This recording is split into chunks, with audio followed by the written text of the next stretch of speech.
Halo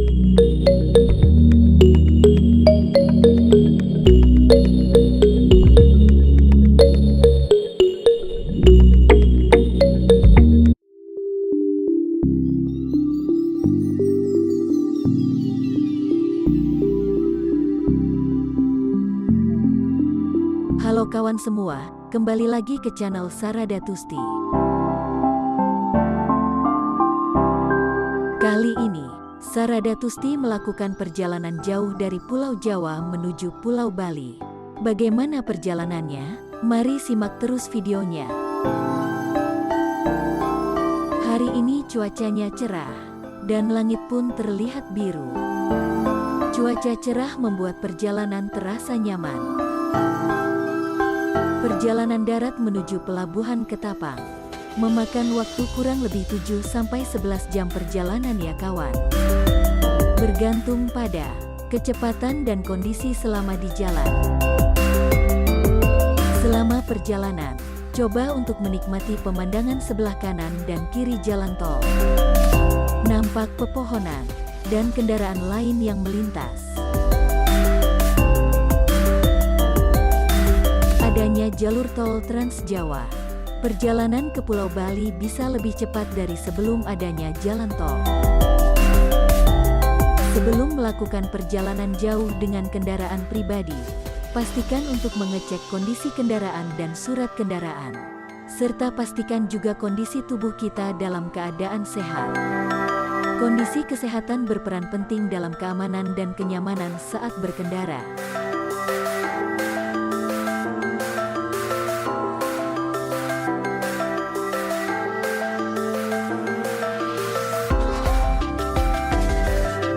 Tol Trans Jawa memiliki panjang 1167 km. Ujung paling barat Trans Jawa merupakan akses menuju Pelabuhan Merak, dan ujung paling timur Trans Jawa merupakan akses menuju Pelabuhan Ketapang. Namun, tol Trans Jawa masih belum tembus wilayah ujung Jawa, yakni Banyuwangi. Saat ini, tol Probolinggo-Banyuwangi masih dibangun dan ditargetkan beroperasi penuh tahun 2024 mendatang.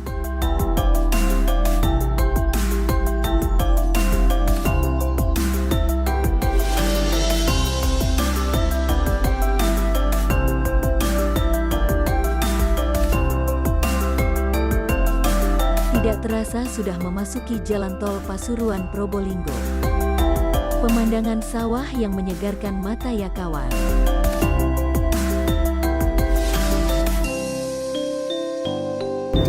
Sebentar lagi akan menuju pintu keluar tol Probolinggo.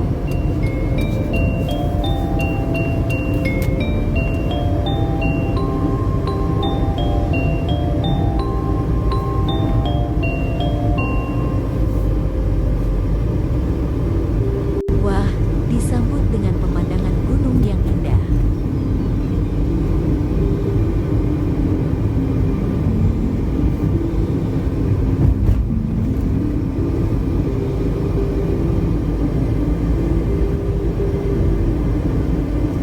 Keluar tol Probolinggo, mencoba melewati perkampungan di Probolinggo, yaitu ke Jalan Kalimas.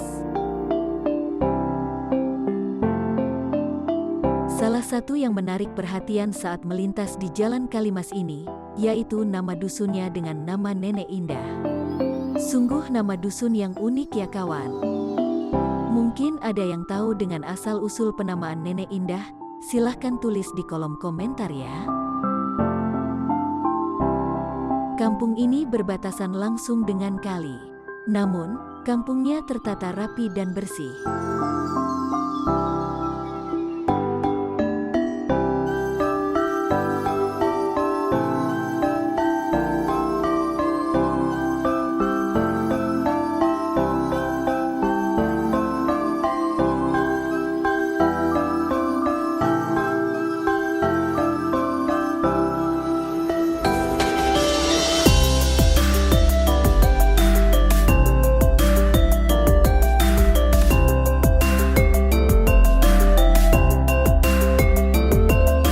Setelah ganti suasana perkampungan, saatnya kembali ke Jalan Pantura untuk menuju Pelabuhan Ketapang. Waktu yang ditempuh kira-kira 5 jam ya kawan.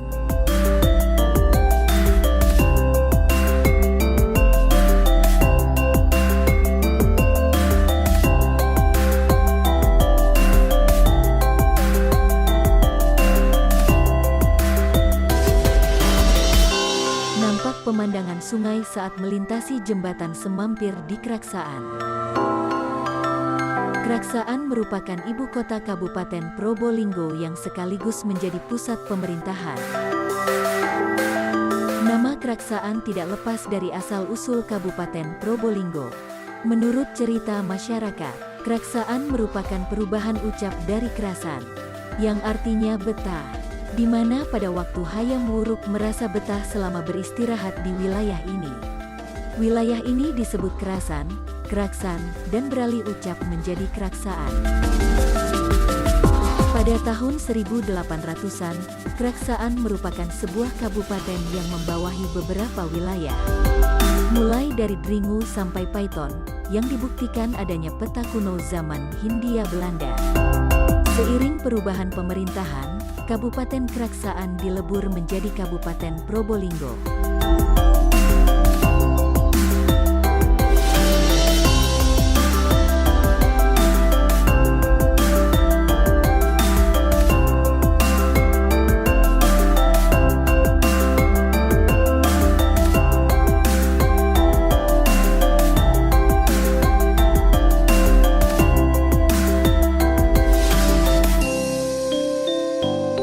Perjalanan masih jauh menuju pelabuhan Ketapang. Rasanya ingin sudah sampai di Pulau Bali ya. Baru memasuki wilayah Paiton kawan. Paiton adalah sebuah kecamatan di Kabupaten Probolinggo yang dikenal dengan kompleks pembangkit listrik tenaga uap. Kompleks pembangkit listrik terletak di Desa Binor dan terdapat 6 unit pembangkit listrik. Kehadiran kompleks pembangkit listrik memberi nuansa baru di Paiton sejak 1987. Paiton terletak di tepi pantai utara Provinsi Jawa Timur. Wilayahnya berbatasan dengan Selat Madura di utara, Kecamatan Kraksaan di sebelah barat, serta Kabupaten Situbondo di sisi timur. Selain PLTU, Paiton juga menjadi daerah penyangga industri rokok berskala internasional. Mata pencaharian masyarakat Paiton umumnya adalah sebagai petani, nelayan, pedagang barter seperti tembakau, dan PNS seperti guru banyak berasal dari Yogyakarta. Melewati tikungan Paiton yang cukup tajam, tetap selalu berhati-hati. Tikungan di jalur ini dikenal menakutkan dan bahaya, karena sering terjadi kecelakaan. Mengutip dari bondowoso.jatimnetwork.com, jalur Probolinggo Situbondo dulunya adalah jalur lalu lintas gaib. Namun, akibat adanya mega proyek PLTU jalur tersebut dialih fungsi jadi jalan raya. Yaitu sekilas cerita tentang tikungan Paiton. Ternyata sebelum sampai Situbondo, hari sudah gelap, jadinya menginap di salah satu hotel daerah patokan dan lanjut perjalanan besok pagi. Pagi hari lanjut perjalanan ke Situbondo, sesampainya di sana, keliling sedikit melewati alun-alun Situbondo. Alun-alun Taman Kota Situbondo adalah salah satu tempat wisata alam yang berada di Desa Besuki. Di pinggiran alun-alun Taman Kota Situbondo banyak pohon-pohon besar, sehingga tampak rindang dan sejuk.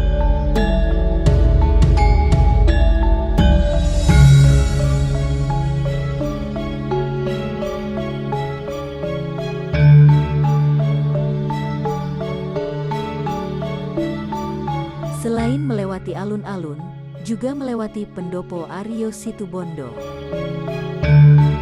Pendopo tersebut memiliki fungsi sebagai tempat menerima tamu. Namun, karena pendopo biasanya luas, juga difungsikan sebagai tempat pertemuan, latihan tari atau karawitan, rapat warga, dan sebagainya. Memasuki kawasan hutan baluran. Hutan baluran dikenal sebagai Afrika Van Java karena keeksotisannya. Begitu memasuki hutan, awalnya mengira hutan terlihat sangat gersang, namun setelah melihat lebih lama ternyata hutan seperti kebakaran sebelumnya. Setelah cek berita, kebakaran hutan terjadi akibat kemarau panjang dan menghanguskan lahan jati seluas 10,3 hektar.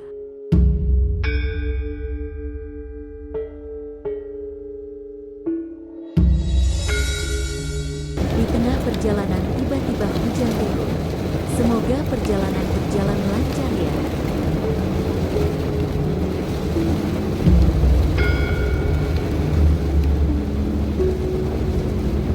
Kawasan hutan baluran ditempuh sepanjang 30 km ya.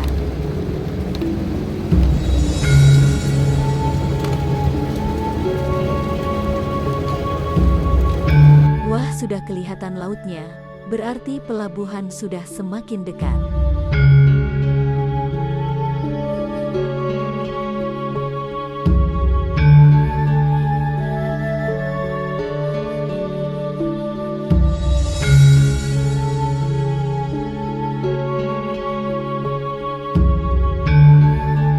Pemandangan laut di sepanjang jalan sangat indah. Rasanya ingin berenang ya melihat air yang terlihat segar di mata.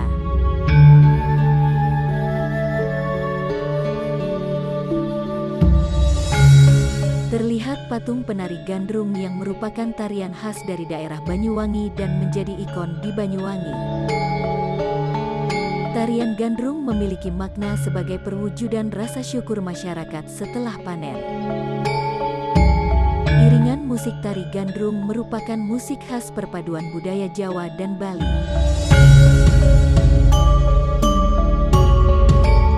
Kabupaten Banyuwangi terletak di ujung timur Pulau Jawa dan merupakan kabupaten terluas di Jawa Timur, sekaligus menjadi yang terluas di Pulau Jawa. Banyuwangi dikenal dengan salah satu julukannya, yaitu The Sunrise of Java.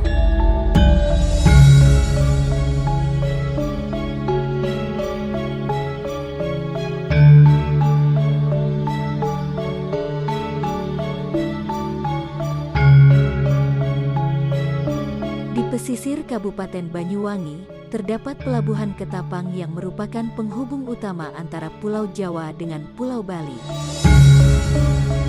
Sampai juga di Pelabuhan Ketapang, tiket kapal sudah dibeli online dan langsung diarahkan menuju jalur kapal feri yang sudah bersandar.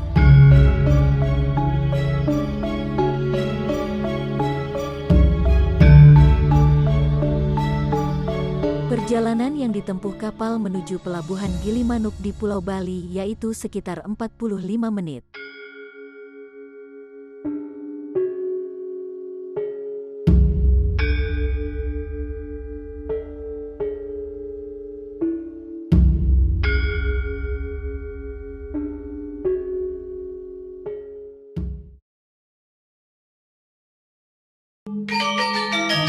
Sudah tiba di Pelabuhan Gilimanuk. Senang sekali rasanya, tinggal melanjutkan ke destinasi tujuan. Hai Bali. Terlihat suasana di Pelabuhan Gilimanuk. Truk-truk yang terparkir.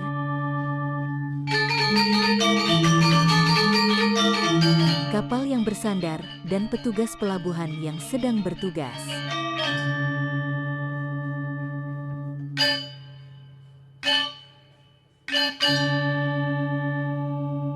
Oh iya, tonton juga ya video dengan judul Melintasi Kawasan Hutan Bali Barat.